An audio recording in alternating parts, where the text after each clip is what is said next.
Assalamualaikum warahmatullahi wabarakatuh. Perkenalkan, nama saya Raihan Maulana Nabhani dari kelas 10 TKJ 2. Kelompok kami akan membuat vlog tentang tempat situs bersejarah. Perkenalkan, nama saya Yosi Fikri dari 10 TKJ 2. Memperkenalkan, nama saya Muammar Jailani Andriansyah dari kelas 10 TKJ 2. Assalamualaikum warahmatullahi wabarakatuh. Perkenalkan, nama saya Muhammad Putra Aditya dari kelas 10 TKJ 2. Selamat datang di video kami. Ini adalah Monumen Pancasila Sakti, saksi bisu salah satu peristiwa paling kelam dalam sejarah Indonesia. Di tempat inilah terjadi gerakan 30 September 1965 yang menewaskan 7 perwira tinggi TNI. Melalui monumen ini, kita diingatkan akan pentingnya menjaga persatuan dan menjaga nilai-nilai Pancasila. Sejarah bukan untuk dilupakan, tapi untuk dipelajari agar tidak terulang kembali.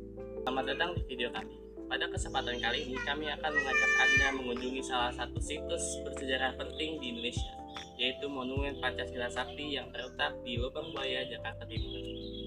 Tempat ini bukan sekedar sejarah objek biasa, melainkan juga simbol perjuangan bangsa Indonesia dalam mempertahankan ideologi negara, yaitu Pancasila.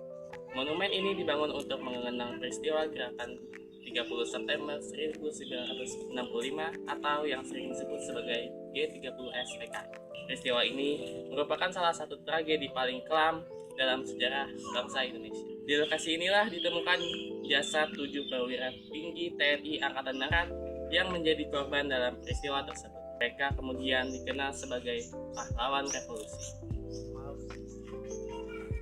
Secara keseluruhan, kawasan Monumen Pancasila Sakti memiliki luas yang cukup besar dan terdiri dari beberapa bagian penting, seperti monumen utama, sumur lubang buaya, museum, serta rumah-rumah yang memiliki keterkaitan dengan G30S. Suasana di tempat ini cenderung tenang dan khidmat. Fakta sehingga pengunjung dapat lebih mudah meresapi nilai sejarah yang terkandung di dalamnya. Melalui video ini, kami tidak hanya membahas fakta sejarah yang terjadi, tetapi juga mencoba melihat peristiwa ini dari sudut pandang agar pemahaman kita menjadi lebih luas dan kritis. Selanjutnya, kita akan membahas kronologi singkat dari peristiwa G30S PKI yang menjadi latar belakang dibangunnya monumen ini. Kronologi peristiwa G30S. Untuk memahami pentingnya Monumen Pancasila Sakti, kita perlu mengetahui terlebih dahulu kronologi peristiwa gerakan 30 September 1965. Peristiwa ini dimulai pada malam tanggal 30 September hingga dini hari 1 Oktober 1965. Pada waktu tersebut, sejumlah perwira tinggi TNI Angkatan Darat diculik dari kediaman mereka oleh kelompok pasukan. Para korban kemudian dibawa ke kawasan Lubang Buaya yang saat itu digunakan sebagai salah satu basis latihan militer.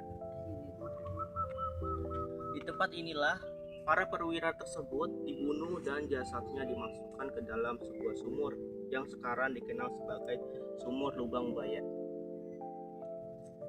7 perwira yang menjadi korban kemudian dianugerahi gelar sebagai pahlawan revolusi atau jasa dan pengorbanan mereka terhadap negara. Setelah peristiwa tersebut, situasi politik di Indonesia mengalami perubahan yang sangat signifikan. Pemerintah kemudian menetapkan tanggal 1 Oktober sebagai kesaktian Pancasila. Hal ini dimaksudkan untuk menegaskan bahwa Pancasila tetap menjadi dasar negara yang tidak dapat digantikan oleh ideologi lain. Peristiwa ini juga menjadi titik awal perubahan besar dalam sistem pemerintahan Indonesia yang kemudian beralih ke masa Orde Baru.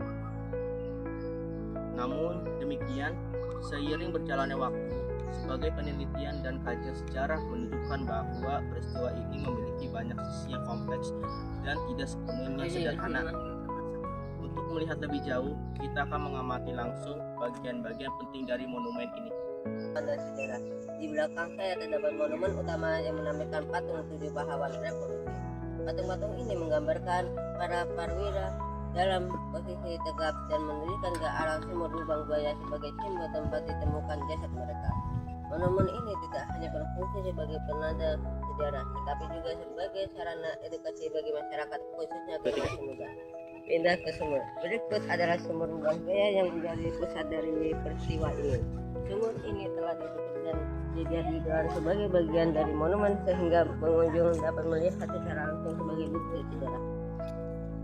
Selain itu terdapat museum yang berisi diorama yang menggambarkan kronologi kejadian secara visual di Romania. Ini memudahkan pengunjung memahami alur peristiwa sejarah secara lebih jelas. Namun penting khusus untuk diketahui bahwa sejarah peristiwa tidak hanya berpihak terpilih. Pada masa pemerintahan Soeharto terdapat narasi resmi yang menyatakan bahwa Partai Komunis Indonesia atau PKI merupakan dalang utama di balik peristiwa ini. Namun sejumlah sejarawan dan penelitian modern mengakukan bahwa masih terdapat berbagai kemungkinan lain, termasuk adanya faktor konflik internal maupun kepentingan politik pada saat itu. Hal ini menunjukkan bahwa sejarah dapat memiliki berbagai perspektif sehingga diperlukan sikap kritis dalam memahaminya. Dan penutup, setelah melihat secara langsung Monumen Pancasila Sakti, kita dapat memahami bahwa tempat ini bukan hanya sekedar situs sejarah, tetapi juga sarana refleksi bagi bangsa Indonesia. Peristiwa G30S mengajarkan kita bahwa stabilitas negara dan persatuan bangsa merupakan hal yang sangat penting untuk dijaga. Setelah itu, kita juga belajar bahwa dalam memahami sejarah kita perlu bersikap terbuka terhadap berbagai sumber informasi. Monumen Pancasila Sakti menjadi pengingat bahwa nilai-nilai Pancasila harus tetap dijaga dan diamalkan dalam kehidupan sehari-hari. Sebagai generasi muda, kita memiliki tanggung jawab untuk memahami sejarah bangsa dengan baik agar dapat mengambil pelajaran berharga darinya. Demikian video yang dapat kami sampaikan. Semoga informasi ini bermanfaat dan dapat menambah wawasan kita semua mengenai sejarah Indonesia. Terima kasih atas perhatian Anda. Oke, jadi kita kali ini pengen masuk ke pos komando. Di sini pada tanggal 1 Oktober 1965, rumah ini digunakan sebagai pos komando bagi pasukan G30S PKI yang bertugas menculik para pahlawan revolusi. Jadi di sini rumahnya sebagai pos komando ya. Di sini ada bangku, kayaknya buat rapat-rapat gitu kayaknya. Di sini ada tulisan dilarang memindahkan atau menduduki. Ini vibesnya udah lama banget sih. Jadi kita masuk sini. Tempatnya kosong banget ya, ada gitu. Jadi kita nggak boleh duduk ya. Coba kita ke tempat lain. Sini lantainya lantai ubin banget nih ya. Ini kayak zaman dulu. Sini ada semacam kamar dan ada lemari. Mungkin untuk para ya relawan-relawannya. Dan ada mesin jahit. Ini mesin jahit. Dan di sini ada koleksi, ini merupakan bukti sejarah. Di sini ada properti yang ada di sini. Itu ada meja, almari, tempat tidur, mesin jahit. Ini mesin jahit. Balai kamar depan berarti yang tadi ya. Ini ada lemari lagi dan ada semacam bed. Coba masuk. Ini ada semacam ini apa ya? Ini kayak gambar itu dari tanah liat. Mungkin ini untuk itunya ya. Untuk ya.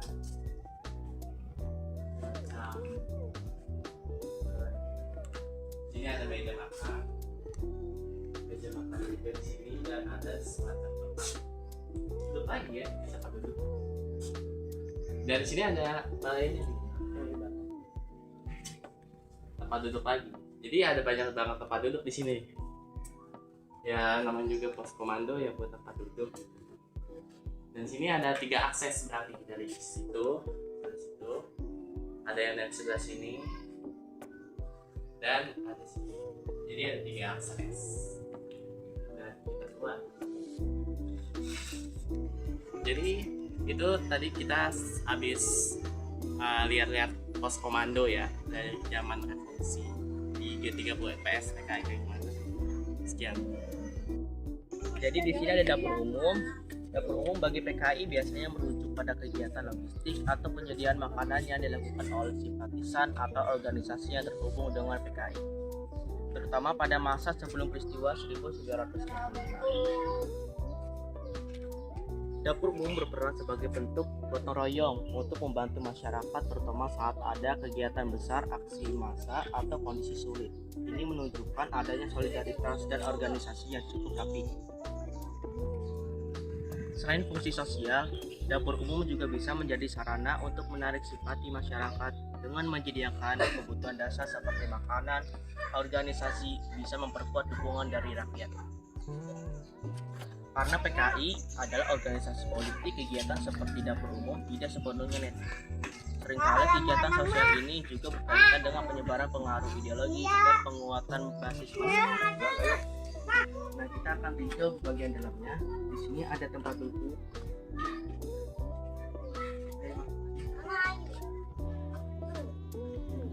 Di sini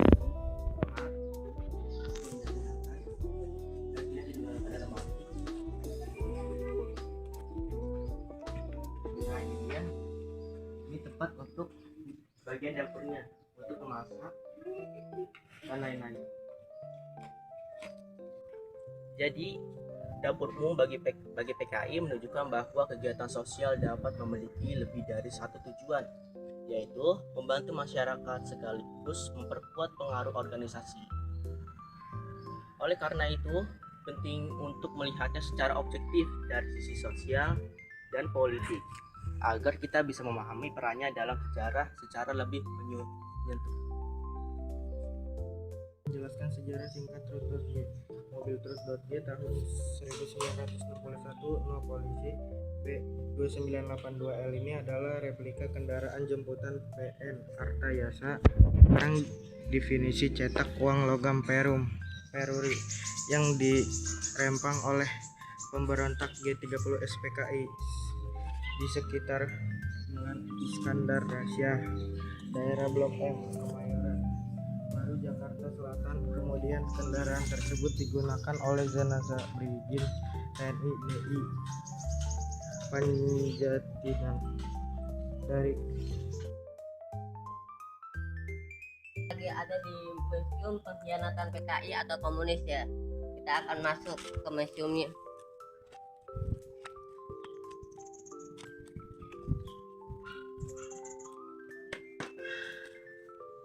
Di sini ada peta-peta perumahan, pepohonan, ya. Dan kita akan masuk di museumnya.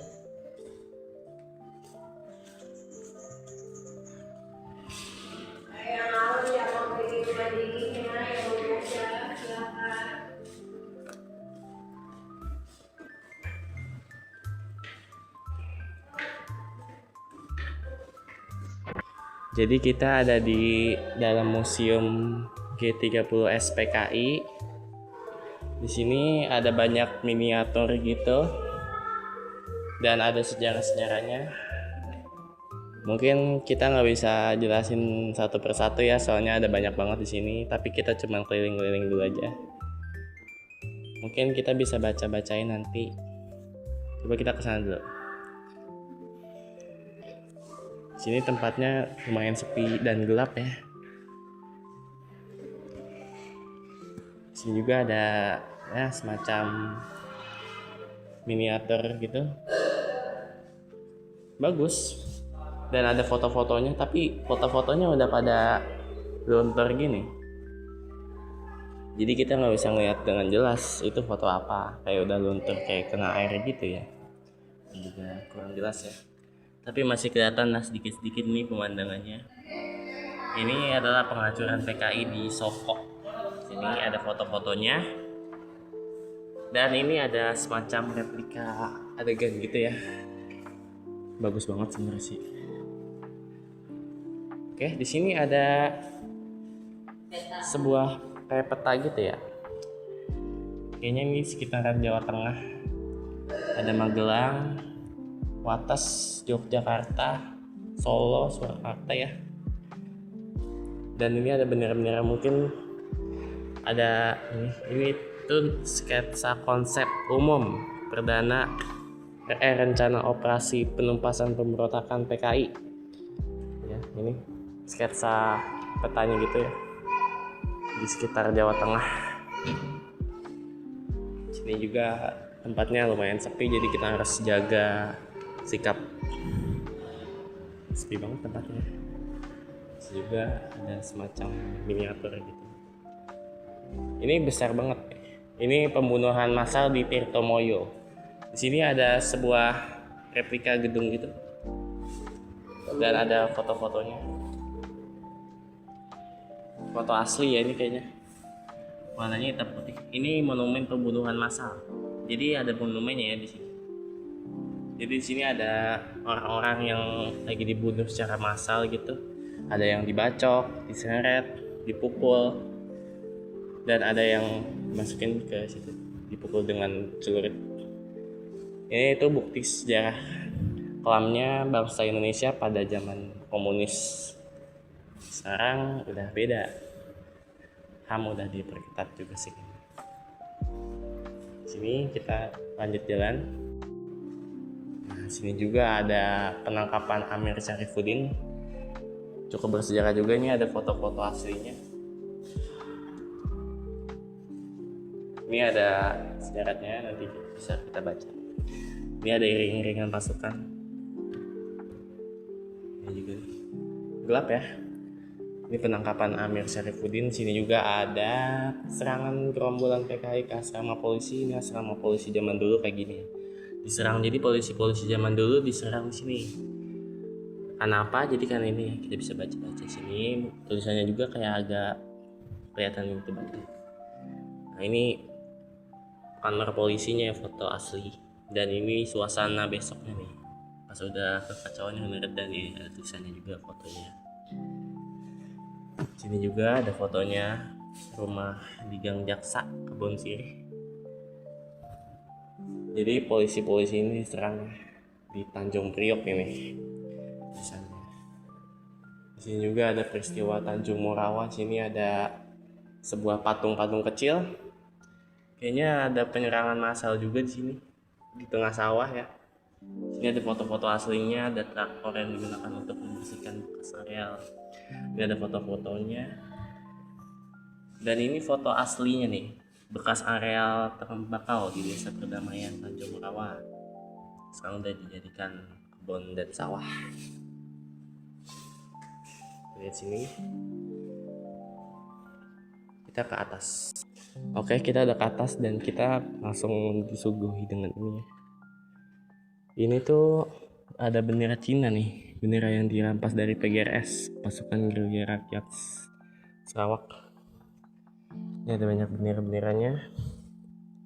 Ada perangko dan seragam.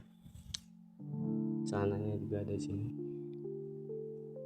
Dan kita maju sedikit lagi, sini ada lahirnya MKTBP PKI. Sini ada foto-fotonya dan ada sebuah surat. Ini ya. Foto asli. Suasananya di sini benar-benar sepi banget ya, nggak ada orang. Jadi kita harus jaga juga nih. Apalagi tempatnya lumayan sakral ya. Sini juga ada DNA edit yang sedang diedit. Sini ada DNA edit ya. Di sebuah pengadilan sini. Dan ini jaksa-jaksa lagi diadili, kita bisa baca sini kronologinya. Gedung Pengadilan Negeri Jakarta nih. Ini berarti diadilinya di Gedung Pengadilan Negeri Jakarta. Juga ada kampanye budaya PKI juga. Ini foto-fotonya juga. Ini ada orang-orangan PKI terhadap ABRI nih. Ini juga ada foto. Dan ini ada yang menarik juga nih. Sini ada kayak semacam senjata api. Sini dilindungi pakai besi ya nih, biar gak dicuri mungkin. sini ada bacanya stand gun milik Brigjen DI Panjaitan. Sini ada senjata ya, dan ada sebuah pistol FN46. Ini hasil rampasan dari dari gerombolan Esa Sofyan. Benar-benar dilindungi ya.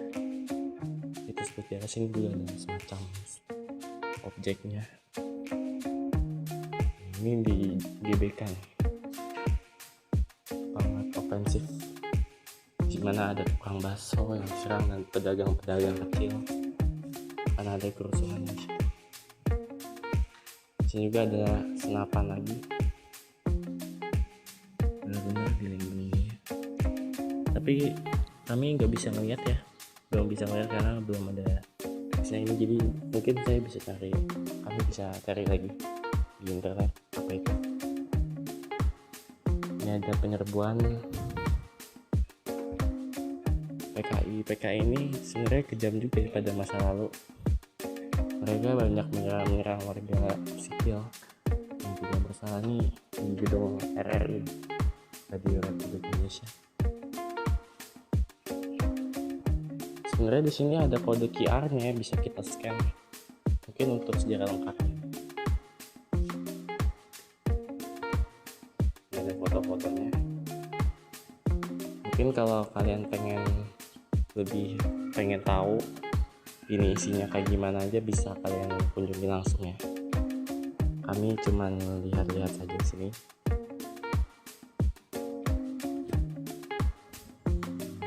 Di Bundaran Selamat Datang sepertinya. Di sini juga ada senapan.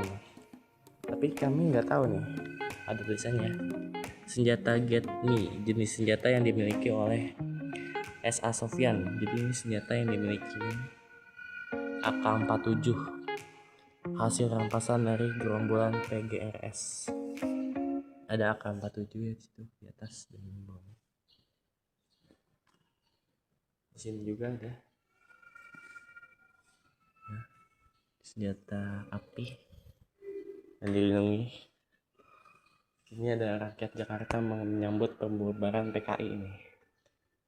Di sini dimana PKI udah pengen dibubarin sama ABRI ya. Ini foto-fotonya ini rame banget ya di Jakarta.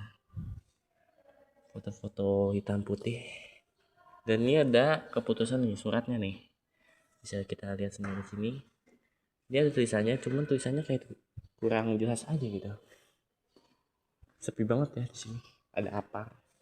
Dan ini ada semacam gedung gunung yang benar-benar detail dan jelas banget, ini bagus banget.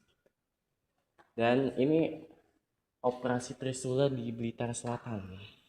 Ini ada guanya, bisa kita lihat di sini. Para komunis, kejamnya komunis di sini bisa kita lihat sendiri. Ini ada kode QR untuk sejarah lebih lengkapnya mungkin. Dan kita udah pengen keluar dari museumnya.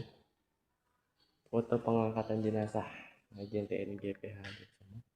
Sini ada fotonya ya. Foto-foto asli pengangkatan jenazah. Sini ada tulisan terima kasih kepada Anda yang telah menyaksikan sebagian dari drama peristiwa biadab yang dilakukan oleh PKI. Jangan biarkan peristiwa semacam itu terulang kembali. Cukup sudah tetes darah dan air mata membasahi bumi pertiwi. Untuk itu, pelihara dan tingkatkan persatuan dan kesatuan bangsa. Selamat jalan dan merdeka. Jadi kesimpulannya di sini PKI itu benar-benar kejam ya pada masa zaman dulu.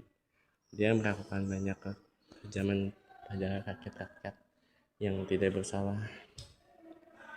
Jadi tindakan komunisme itu sebenarnya tidak selalunya benar ya. Malahan bikin itu sendiri kacauan di negeri. Kita udah keluar dari museum PKI, semacam jembatan.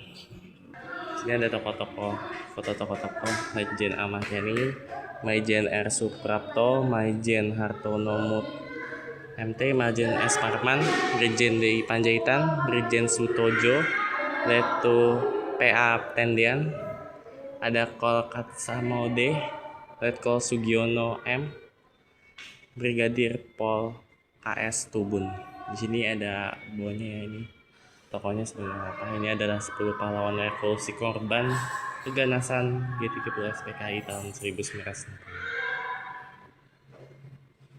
Di sini kita membahas ancaman terhadap ideologi Pancasila. Ini ada kalimat-kalimat di sini.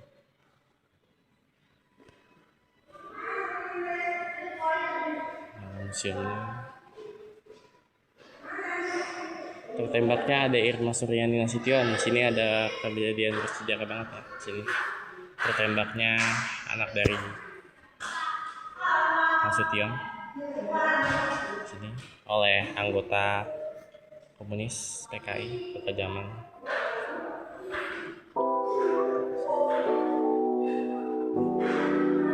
Ini pada 1 Oktober 1995 ya, pada dini hari.